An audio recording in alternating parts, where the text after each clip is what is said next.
नमस्कार मित्रों, स्वागत है आपका आपके अपने YouTube चैनल अतुलनीय भारत पर। आज हम आपको श्रीमद् भागवत महापुराण की प्रथम कहानी सुनाने जा रहे हैं। यह कहानी धुंधकारी की मुक्ति की है।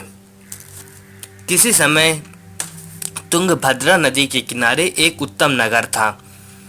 वहाँ आत्मदेव नाम के एक सदाचारी कर्मनिष्ठ ब्राह्मण रहते थे। उनकी पत्नी का नाम धुंधली था। आत्मदेव अपनी पत्नी के साथ संतुष्ट थे, किंतु उन्हें इस बात का बड़ा दुख था कि उनके कोई संतान नहीं है। उन्होंने दान पुण्य में अपनी संपत्ति का आधा भाग व्यय भी किया, किंतु उन्हें कोई संतति नहीं हुई। अंत में दुखी होकर उन्होंने देह त्याग का निश्चय कर लिया और एक दिन चुपचाप वन चले गए। वन में प्यास लगने पर एक सरोवर में जल पीने वो बैठे, तभी वहां एक सन्यासी आ गए। सन्यासी महात्मा के पूछने पर आत्मदेव ने अपने कष्ट की बात बतलाई और पुत्र प्राप्ति का उपाय पूछा।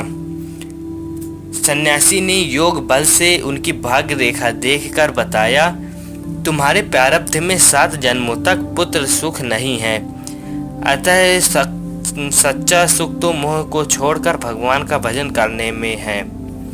परंतु ब्राह्मण को संतान की इच्छा थी। उन्होंने कहा, यदि आपने पुत्र प्राप्ति का उपाय नहीं बताया तो मैं आपके सामने प्राण त्याग दूंगा।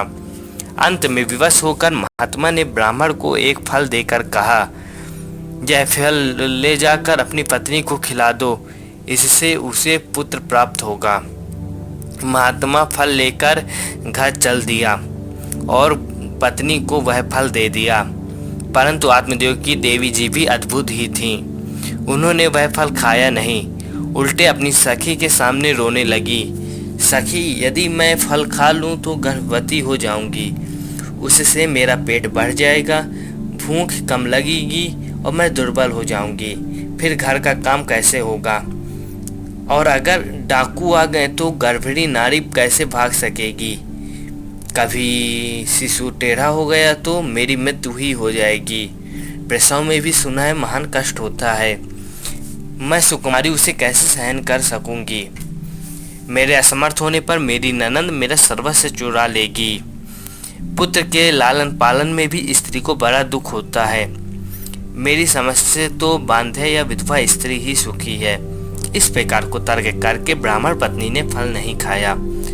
कुछ दिनों बाद ब्राह्मण पत्नी की छोटी बहन उसके पास आई। ब्राह्मण पत्नी ने उसे सब बातें बताईं और कहा, बहन, ऐसी दशा में मैं क्या करूं? उसकी बहन ने कहा, चिंता मत करो, मैं गर्भवती हूं, बच्चा होने पर मैं उसे तुम्हें दे दूंगी।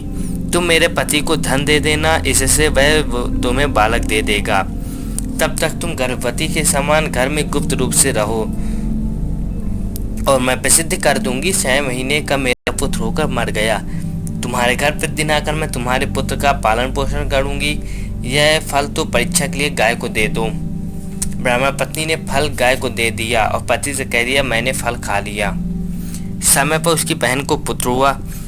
गुप्त रूप से उस बहन के पति ने बालक लाकर ब्राह्मण पत्नी को दे दिया। ब्राह्मण पत्नी ने पति को बताया, बड़ी सरलता से पुत्र हो गया। ब्राह्मण के आनंद का ठिकाना नहीं रहा। बड़ी धूमधाम से पुत्रोत्सव मनाया जाने लगा। ब्राह्मण ने उस बालक का नाम माता के नाम पर धुंधकारी रखा। कुछ दिनों बाद गाय ने भी एक मानव शिशु को जन्म दिया। लोगों को इससे बहुत कुतूहल हुआ। यह बालक बहुत ही सुंदर तेजस्वी था, किंतु उसके कान गाय के समान थे। ब्राह्मण ने उस बालक के भी संस्कार कराए और उसका नाम गोकर्ण रखा। बड़ा होने पर बालक गोकर्ण तो विनम्र, सदाचारी, विद्वान और धार्मिक हुए, किंतु धुंधकारी महान दुष्ट हुआ। वह स्नान तथा दूसरी पवित्रता की क्रियाओं से दूर ही रहता था। वह साधुओं को परेशान करता था। वैसा कामी बनकर उसने सब पैतृक संपत्ति नष्ट कर दी और माता पिता को पीटकर घर के बर्तन भी बेचने को ले जाने लगा। तब आत्मदेव को पुत्र का उत्पात सह नहीं हुआ। वे दुखी होकर आत्मघात करने को उद्यत हो गए, परंतु गोकर्ण ने उनको समझाया, यह संचार ही आसार है, यहाँ सुख है नहीं। सुख तो भगवान का भजन करने में है। गोकर्ण के उपदेश को स्वीकार करके आत्मदेव वन में चले गए। वहां भगवान की भक्ति की और अंत में भगवत लोक की प्राप्ति हुई। इधर घर में धुंधकारी ने माता को नित्य पीटना प्रारंभ कर दिया। धन कहाँ छिपा कर रखा है बता। इस नित्य की मार से व्याकुल होकर ब्राह्मण पत्नी कुएं में कूद कर आत्महत्या कर ली। स्वभाव से विरक्त गोकर्ण तीर्थ यात्रा करने चले गए। अब तो धुंधकारी को स्वतंत्रता हो गई। 5 वैश्याएं उसने घर में टिका ली। चोरी, डकैती, जुआ आदि से उनका पोषण करने लगा। एक बार अपने कुकर्मों से धुंधकारी ने बहुत सा धन एकत्र कर लिया। धनराशि देखकर वैश्याओं के मन में लोभ आ गया। उन्होंने परस्पर सलाह कर एक रात में सोते हुए धुंधकारी को रस्सियों से बांध दिया और उसके मुख पर जलते अंगार रखकर उसे मार डाला। फिर उसका शव गड्ढा खोद कर गाड़ दिया और सब धन लेकर वो चली गई। मरकर धुंधकारी प्रेत हुआ। तीर्थ यात्रा करके जब गोकर्ण लौटा और रात्रि में घर में सोया, तब नाना वेशों में प्रेत बनकर धुंधकारी उन्हें डराने का प्रयत्न करने लगा। गोकर्ण की कृपा से धुंधकारी बोलने में समर्थ हुआ और उसने अपनी दुर्गति का पूरा वृत्तांत धुंधकारी ने सुनाया। गोकर्ण ने उसकी दुर्दशा से मुक्त करने का वचन दिया और अंत में श्रीमद् भागवत का सप्ताह सुनाकर उसे प्रेतत्व से मुक्त किया। इस प्रकार इस आख्यान से यह बोध होता है कि परमात्मा द्वारा निर्धारित प्रारब्ध ही ठीक है, उसके विपरीत किया गया कार्य अनर्थकारी ही होता है।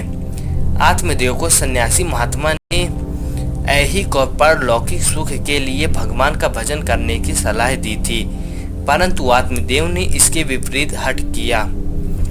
भगवत भक्त सन्यासी महात्मा की कृपा से उसे गौ माता द्वारा गोकर्ण सदृश पुत्र की प्राप्ति होने से उसका तो कल्याण हो गया, परंतु उसकी पत्नी धुंधली को उसकी पुत्र लिप्सा के कारण आत्मघात करना पड़ा। इस प्रकार प्रारब्ध के विपरीत हट करने पर आत्मदेव भी दुखी रहे, धुंधली को आत्मघात करना पड़ा और धुंधकारी भी प्रेत योनि को प्राप्त हुआ। अतः प्रारब्ध के विपरीत हट अनर्थकारी ही होता है। धन्यवाद मित्रों।